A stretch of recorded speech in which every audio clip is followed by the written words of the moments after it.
खबरदार रहने के लिए चैनल को सब्सक्राइब करें और प्रेस करें बेल आइकन। नमस्कार, आप देख रहे हैं इंडिया टाइम 24 न्यूज में आपके साथ दीपक।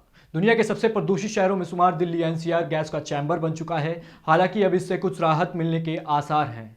शनिवार से इसकी शुरुआत भी होती दिखाई दी। सुबह दिल्ली और एनसीआर दोनों ही जगहों पर आसमान कुछ हद तक साफ दिखे और एयर क्वालिटी इंडेक्स में PM 2.5 का लेवल नीचे आ गया।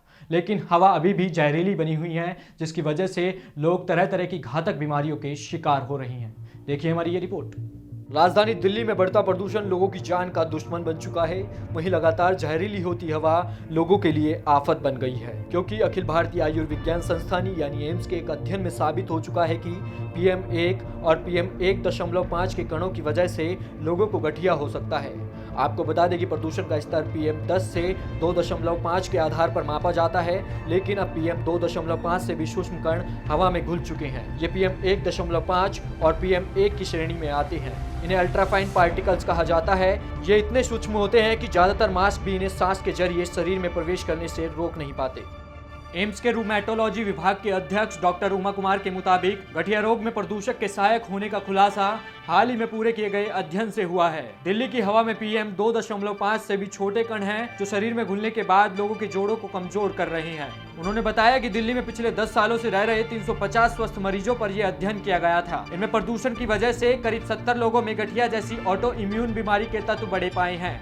दिल्ली एम्स के निदेशक डॉक्टर रणदीप गुलेरिया का हाल ही में कहना था कि 2.5 माइक्रोन यानी PM 2.5 से छोटे कण सीधे सांस के रास्ते हमारे शरीर के अंदर जाते हैं। इससे सांस लेने में दिक्कत, खांसी, बुखार और यहाँ तक कि घुटन महसूस होने की समस्या भी हो सकती है। नर्वस सिस्टम भी प्रभावित होता है। सिर दर्द और चक्कर के अलावा उल्टी इत्यादि के लक्षण भी मिलते हैं।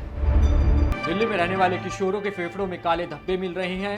ये खुलासा एक नहीं बल्कि कई किशोरों के फेफड़ों की सर्जरी करने वाले डॉक्टरों ने किया है। सरगंगाराम अस्पताल के वरिष्ठ श्वसन रोग विशेषज्ञ डॉक्टर अरविंद कुमार ने बताया है कि किशोरों के फेफड़ों में काले धब्बे मिल रहे हैं। उनके पास OPD में बच्चों की संख्या बढ़ी है और कई की सर्जरी भी करनी पड़ी है। सर्जरी के दौरान पता चला है कि इनके फेफड़ों में काले धब्बे आए हैं, जो इस बात की ओर इशारा कर रहे हैं कि हवा कितनी जहरीली हो चुकी है। काले धब्बे का तभी पता चलता है जब सर्जरी की जाती है। इसके अलावा जो किशोर OPD में आ रहे हैं उनमें भी काले धब्बे हो सकते हैं। सर्जरी की जरूरत ना होने की वजह से उनमें वह दिखाई नहीं दिए।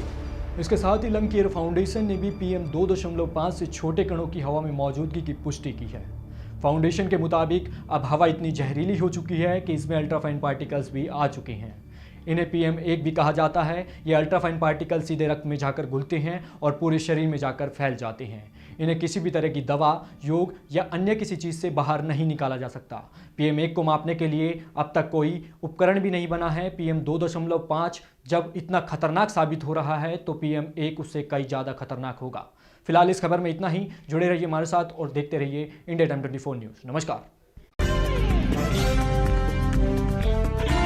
खबरों से खबरदार रहने के लिए चैनल को सब्सक्राइब करें और प्रेस करें बेल आइकन।